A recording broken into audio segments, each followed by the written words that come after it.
and then I felt them being intimidated by my presence. Never said anything. I caught the little sneak disses they would throw out, the disrespect, and I never addressed it. Still pray for them. All I could hear when people do me like that is, forgive them for they know not what they do. But one time I heard the ancestors said, nah, they know. And so I was like, it's above me now, because I don't have to retaliate, because vengeance is the Lord's. Okay? We not because you're gonna try to be the Lord and get vengeance too. You know, of this person. So right. You're acting like Peter. Don't cut nobody ear off. Exactly. Tell yourself. Somebody has to look like, well, Tell maybe. yourself. And so this person ended up going through something again, and I still supported them, still showed love to them. And to the point where it was like, you end up becoming your own worst enemy and just acted a plain fool. And it showed that that God will prepare your table amongst your enemies, or even allow, because it's like, I don't have enemies though. Like, clearly, you're not mine, but I'm yours apparently, or something. And to see you fall, so you was here and thought you was just and to see you just hit rock bottom, and I didn't get any that's what you did, like none of that. It's like, I honestly feel sorry for you, and I hope you seek help before you go even crazier. My biggest thing is, I tell people seek help, and I'm saying that in the way of not just seek help mentally, but it's like, if you gotta go and get committed and get put in a straitjacket to love yourself, then do so. Because like, I hug myself because I want to. But everybody can't seek help if they're not ready to receive the help. And that be some part of people downfall. And everybody don't love themselves. And I know that. And that's why I said I voluntarily hug myself. I would lay in the bed sometimes and squeeze myself. Just give yourself a big hug. Like, and I hug me like I hug others. And it's like, if you don't love on yourself, life will force you to the point where you got to that felt good, right? You said, oh, that was good. That means you need to hug on yourself. But it's like, you mess around and you have to be committed, and they put you in that jacket, and now you forced to hug yourself. Did you ever even think about that? Think about the straight jacket. They force you to hug yourself. Yes. To calm yourself down. So is this person committed right now? No, because she's thinking about somebody else that did me like that. It was another person that literally loved me for how I showed up. It was calling me sunshine, because it's like, I just love this and this, that, and other, and put me in a position for me to step in and do these things, to shine, to help grow your business, to help grow you. But then my sunshine was too much for her. Yeah, so you wanted to dim my sun and find anything to pick with me about, whether it's the 8 right now. And this person just was so, I uplifted this person, and it's like, how could you do me like this? And I show you nothing but love. And exactly, and Mordecai did the same no, I'm talking thing. about the person you're talking about now. I'm talking about the first. Okay. Mordecai never disrespected Haman. He just didn't want to bow down to him. I didn't do anything, but I didn't disrespect you, but I did overly kiss your ass. Exactly. And that's what the problem was. Exactly. And it was also an issue when this person saw how others loved on me. This woman even told me one time, because I showed up, I gave Nisha kept losing her keys or something, so I was like, listen, I bought you this little alarm thing, so you push this button with your keys and you can find your keys. And she looked at me and she said, I need to give you my friend number so you can tell my friend how to be a friend. And I was like, you first have to be a friend to get a good friend. Exactly. Yeah, and I love that you shared that testimony, because I have a testimony. I know so many other people have a similar testimony, and it also shows, because that's setting us up for the next part of this story, that when God creates something, it just keeps happening. You ever heard that we all run in the same race, but at different times? It's the same hurdles, but people can overcome hurdles easier than others, but it's the exact same story, exact same spirits, but in different faces, because God isn't there's no time for him. What he created in the beginning is also in the end. He is the Alpha and the Omega. So that's why you keep hearing the same stories repeated. And the Bible is literally a guide for while you're on earth. Because the exact same testimony you just gave is exactly what Mordecai is going to experience.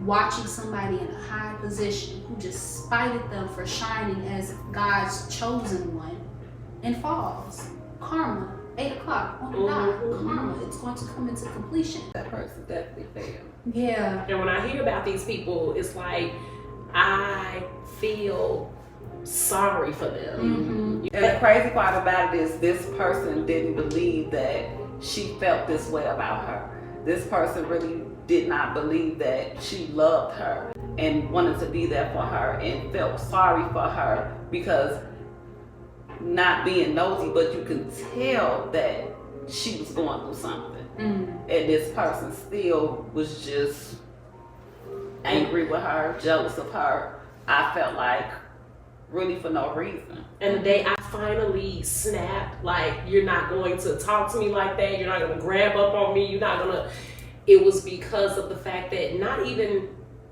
what we had been going through with that person.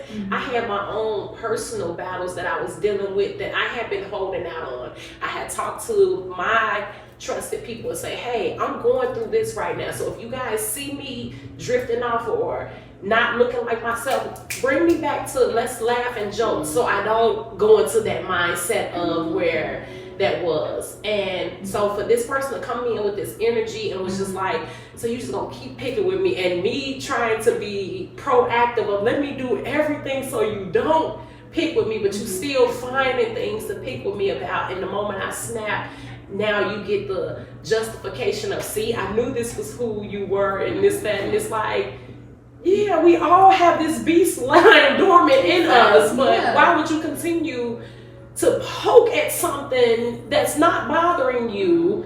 And then as soon as it barks, if a dog is laying there asleep, you're not gonna keep kicking at it and poking at it and hitting it with a stick, and then the moment it goes, put the dog down. Just put the dog to sleep because it's vicious. And your testimony also teaches a very strong message, because those who are dwelling and drowning in darkness get agitated by those who are able to still shine bright within their mess.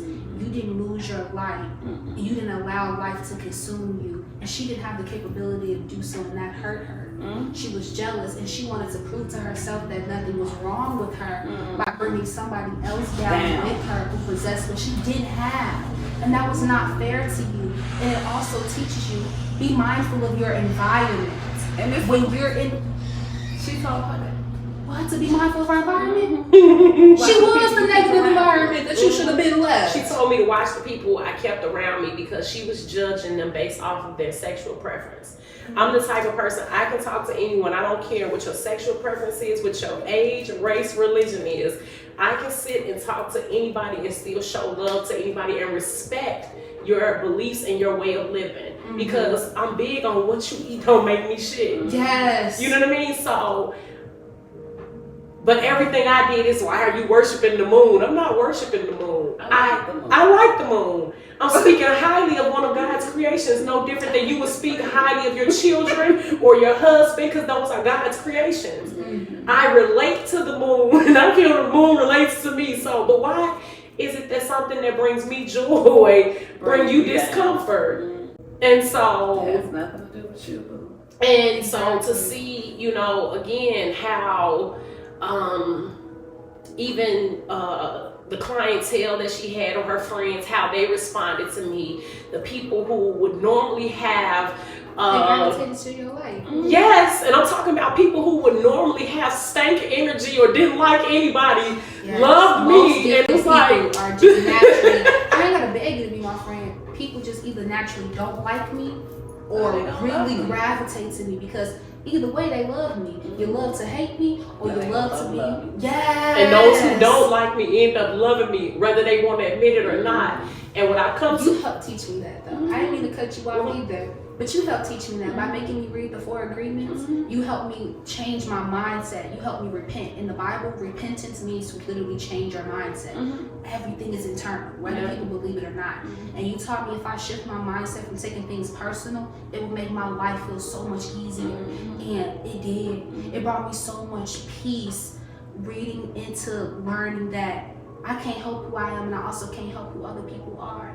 And whatever they don't like about me is what they don't like within themselves, or what they're lacking within themselves. And your entire testimony is a story of that. And you didn't cut me off. It was honestly, you just spoke the words that I was going to say, that it's not personal, but it's personal. It has nothing to do with me. It has everything to do with that person. Yes. In entirety, because some people will not like you because you possess something that they wish they could. You will hear people be like, man, I wish I could be like this, and they will show it in the form of admiration. When you get other ones that, who does she think she is, because you want to be this way but can't. Or they don't understand it. And I remember back when we were working there or whatever, and I had even other friends, and I would be like, don't do this because I don't want nobody to say nothing to you. Don't do this because I don't want nobody to talk about you. Don't do that because I don't want. And then I had to, once that situation happened, something in me told me to tell my friend, I said, friend, be you. Yes. I said, because they want to be you. They want to be like you. They mad. You know, I said, the things that I hate about you the most is the things that I love about you the most. It's sometimes it's things that I wish that I could do or could say, but I don't. You know what I'm saying? And I told her, be you.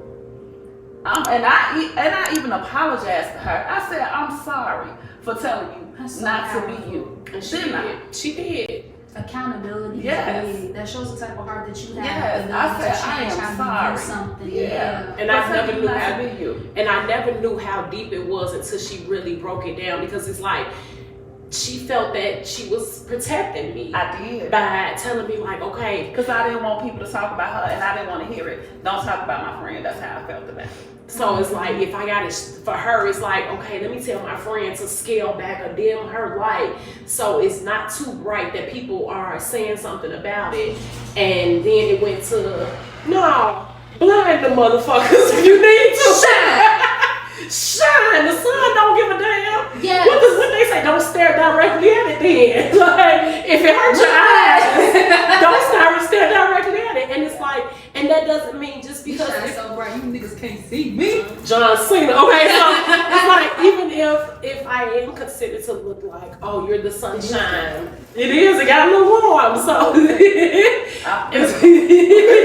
if the sun, I got the jacket on. but what you notice is we're inside.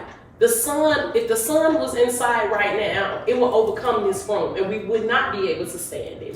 We could not. We would have to put on something to protect ourselves. We would get burned by it, if we're being honest.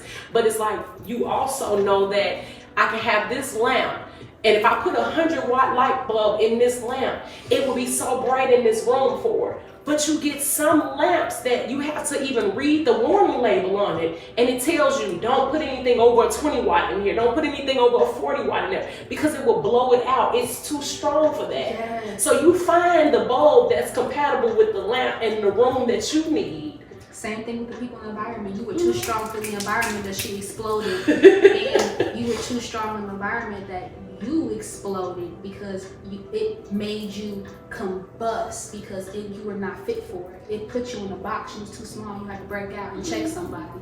But it was all still meant to be, because even in that moment, I remember after I snapped and was leaving, I can remember it like it was yesterday, because I had some soup that was with my meal. I was like, as I was leaving, I'm like, if anybody wants some soup, it's a soup back there. I ain't even hungry. And the irony was, her relative was like, you saying the soup is back there? You know what I mean? It's no way that somebody can spaz on you, and I'm your aunt, and then they tell me, you get out of here. Don't you say nothing else. Don't you even take your damn soup with you. It's like, it's so. She was like, oh, okay. I'm gonna get that soup.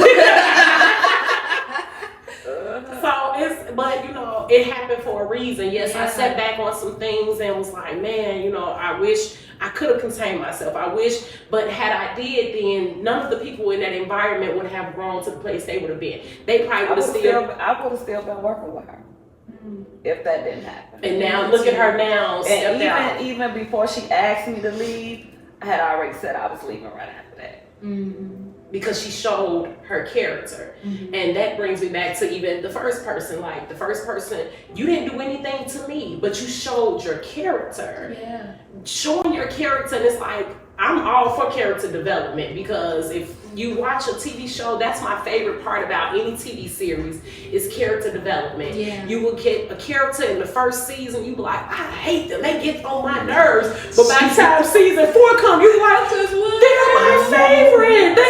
They've been through this, and that's why they would act that way, but they have grown. But if you are going in the opposite direction, you're not growing, you going to hell even more and more and more, Yeah. then no thank you. Like, Okay, y'all. So, recap. He done rolled the dice, but it was called purr back then, to play around, to pick these people's lucky day to kill them because he was jealous of a man who refused to bow down to him, and he wanted to hurt him in a way by killing all his people so he could show their God that they wasn't that God, and he learned his lesson. And now we're at the point where Esther has went and told his cousin about the situation, and her and her cousin Mordecai are now trying to formulate a plan to save the people while they have a full year before March 7th to stop this from happening. And mind you, all of this is occurring in the season of Adar, which is from February to March. So now we're at the point where she has said the famous words, if I perish, but I'm going to do this for my people. I'm going to trust in the Spirit. You know. and I was just gonna say, just turn it off.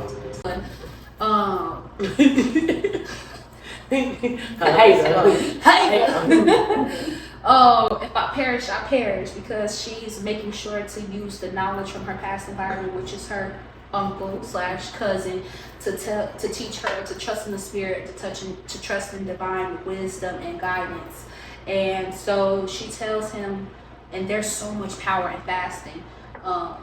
There's physical abilities in fasting, mental, emotional, and I know that you read up on fasting too. It's really like 24 hours. Mm-hmm. I mean, everything is pretty much out of your body, but you can go for days. I did the longest fast I did was like 78 hours, and for me it was for health reasons. So and it definitely made me feel good. I had more energy. I felt more alert.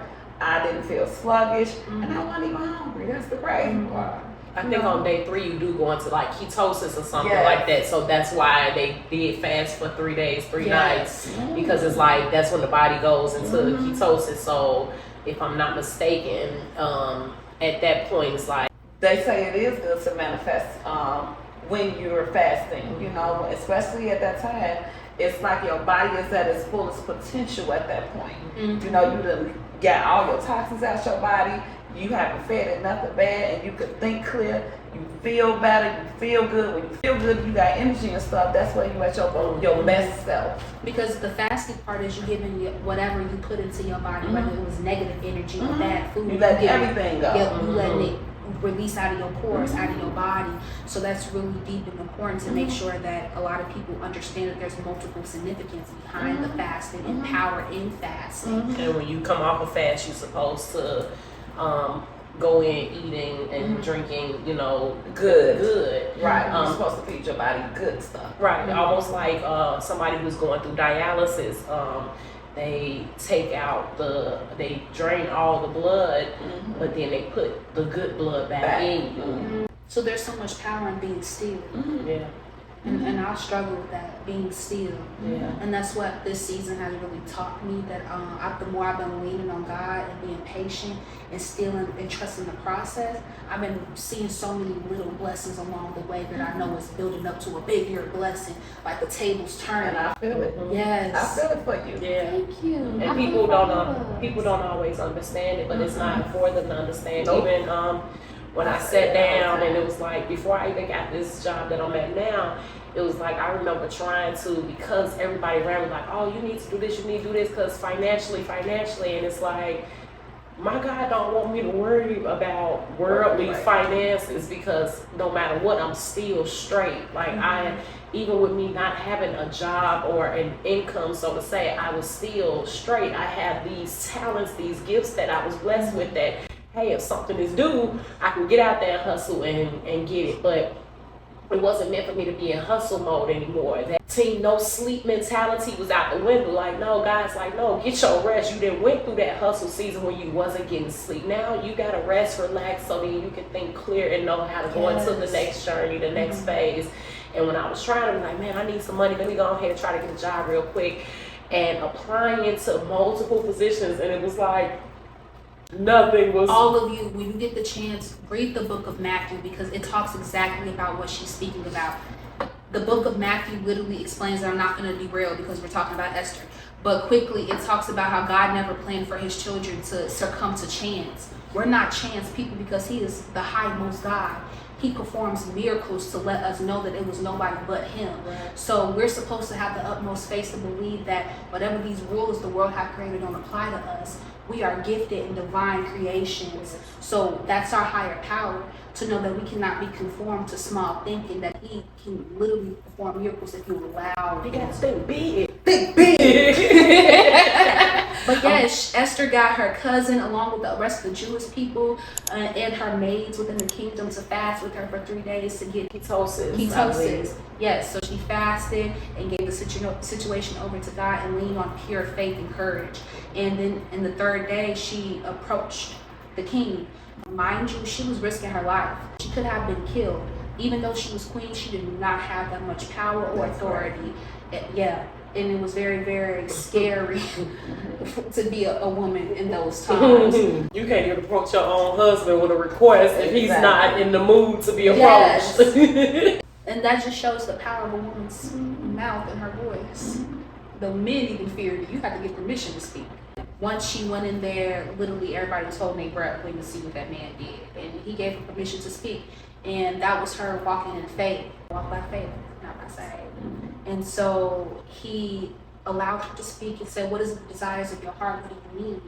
And divine timing. Most people are like, this is my opportunity. I need to get it out right now. I may not get another chance. She trusted that if she waited patiently, the right moment to release certain information would be given to her, no matter the circumstances, no matter that outside there's literally posters stating within a few days her people are going to be killed. She said, can you come over for dinner tomorrow? I want to have a banquet. And it will be my honor if the king and his second in command attend. Now, mind you, come on, like, the queen ready to come to a banquet? The king is accepting this. And so that showed us that God walked by faith and not by sight. God will let the worst people get their little moments of glory or think they're getting their moments of glory.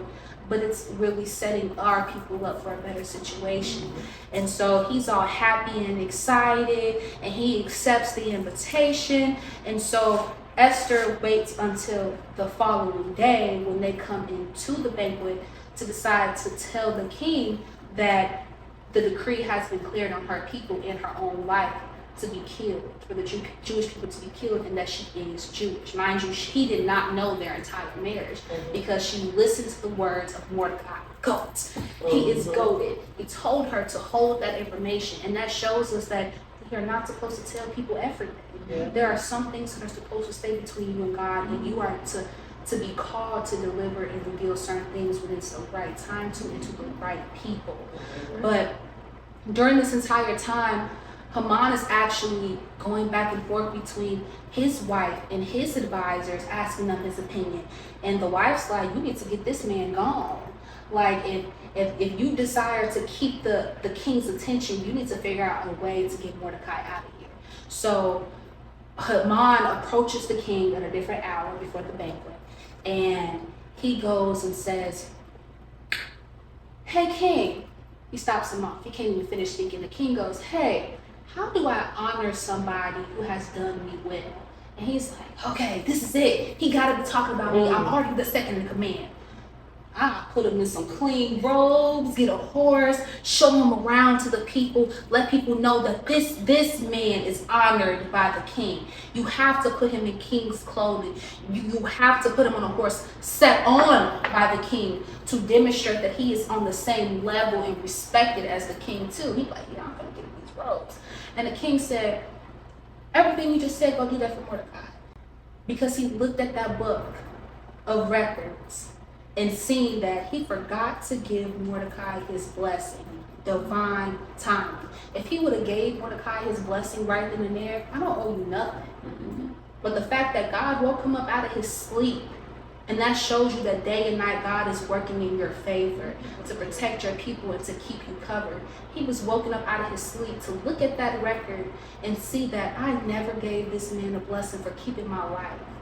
And so he come in here thinking, Haman, coming in here thinking that the king is referring to him, but he's really setting him up to be humiliated and having to give the same man he's trying to demise praise and put him in possession, which is foreshadowing. They put Mordecai in clothes of blue, white, with purple stitching and gold accessories, all reflecting royalty, which again shows the importance of your clothing can represent who you are to come.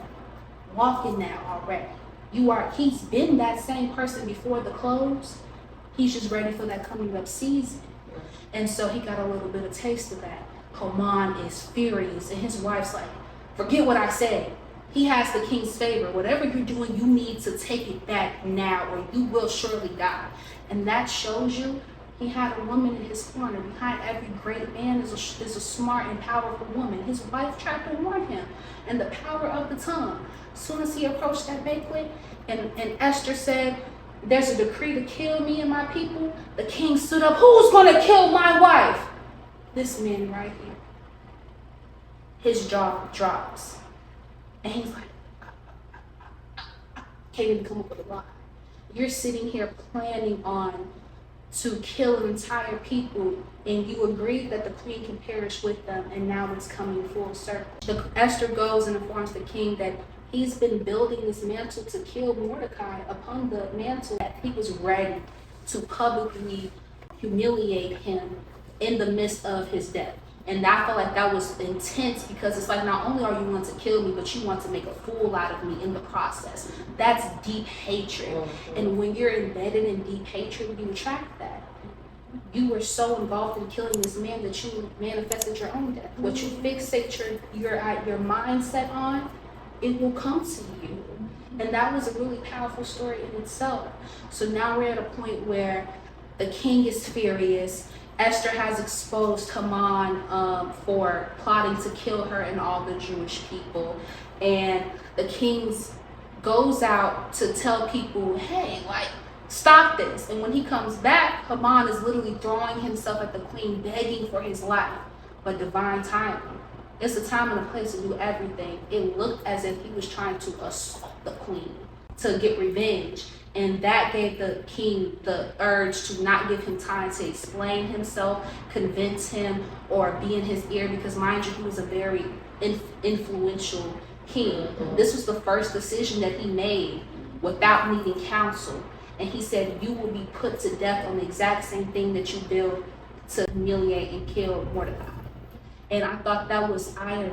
Like, my God is so ironic. He is a storyteller. You build up all of this to diminish this man of God, and now you will die the same way that you plan to kill him. And that's why they say, do unto others as you want done to yourself. Because if he wanted to love on that man, they both could have probably been loyalty within the kingdom. But some people are not willing or capable of sharing the spotlight. But they're really big on following the rules. So even though Haman was killed, the decree was already put out, so the king couldn't take it back. That's why he couldn't take his first queen back. The decree to get a new queen was already put out, so he can't get that back. So what's said is said, which also reflects God's word. What is done is done. What is said is so. You cannot take it back, but you can repent and try again. So what he did was he made a decree that all the Jews could fight back on March 7th. They weren't allowed to. They were supposed to willingly die.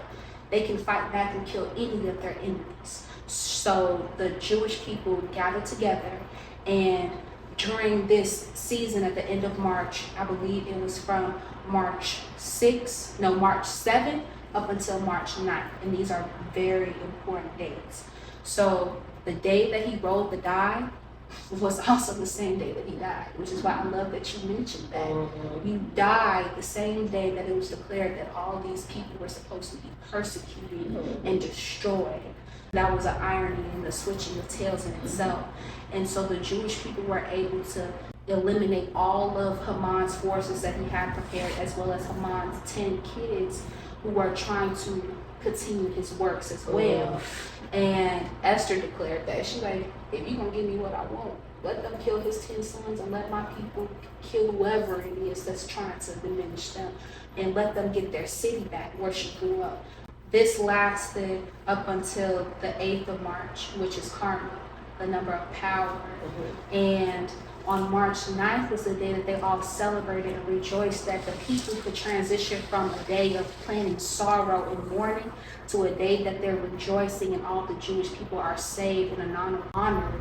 And it came to a point where Mordecai had been put into position in the kingdom. Remember, he was honored by the king, so now he's second in command, right up there with the king. And now it's like it went from the Jewish people being at the bottom to now they're literally royalty. And it shows that God's people are the one, not the two.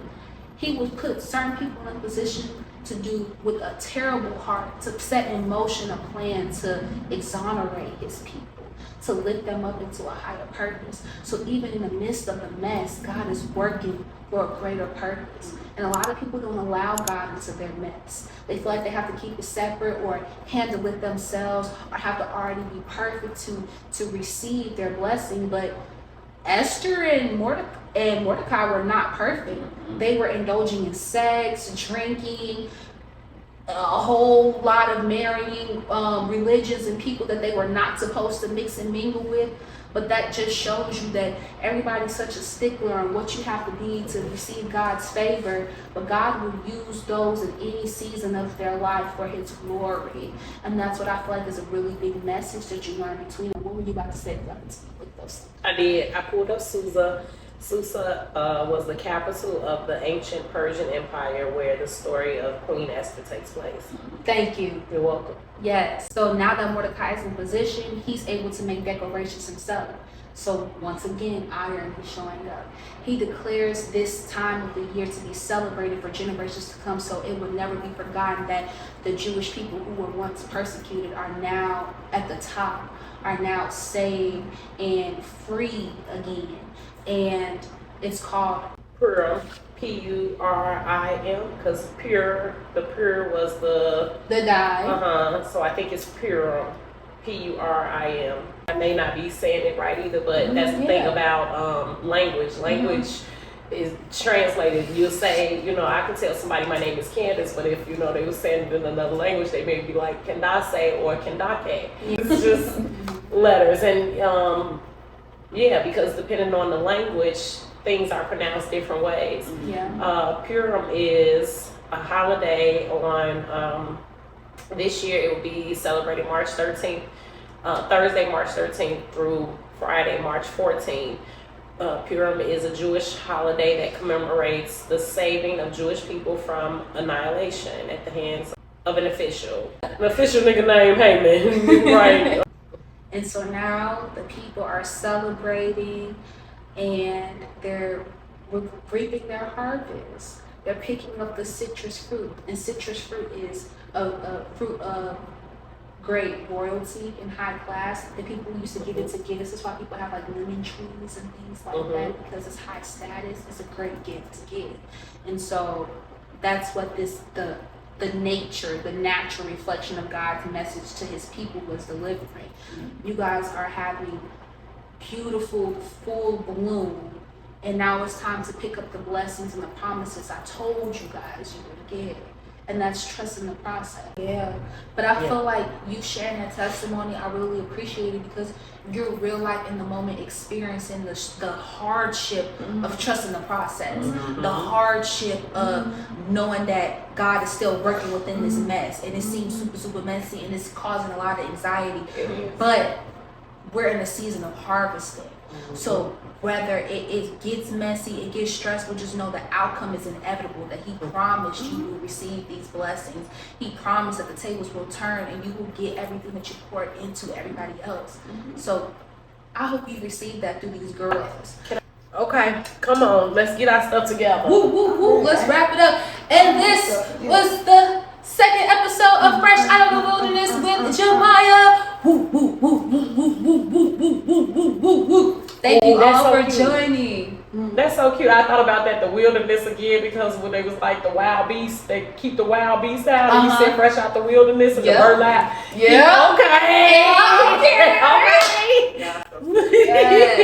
Till next time, I'm your host, Jemiah Hill. Mwah, mwah.